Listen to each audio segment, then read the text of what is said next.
রাসূলুল্লাহ সাল্লাল্লাহু আলাইহি সাল্লাম বলেন, লাউ আন্না আহাদাকুম ইযা আরাতা আইয়াতি আহলা, তোমাদের কেউ যখন তার বিবির কাছে যাওয়ার ইচ্ছে করে, তোমাদের কেউ যখন তার বিবির সাথে আল্লাহ প্রদত্ত বৈধ সম্পর্ক স্থাপনের নিয়ত করে, ফাকালা বিসমিল্লাহি আল্লাহুম্মা জান্নিবনা শাইতান ওয়া জান্নিবিশ শাইতানা মা রাযাকতানা, তখন এই দোয়াটা পড়বে, বিসমিল্লাহ, আল্লাহর নামে, আল্লাহ জান্নিবনা শাইতান, আমাদেরকে শয়তান থেকে দূরে রাখেন, ওয়া জান্নিবিশ শাইতানা মা রাযাকতানা,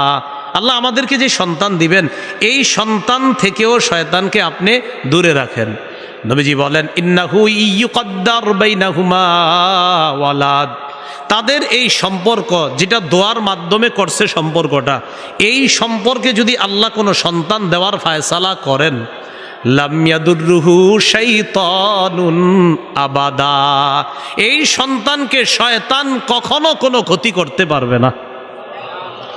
তাহলে জন্মের আগে এই আমলের মাধ্যমে একটা সন্তান যেন দুনিয়াতে আসে।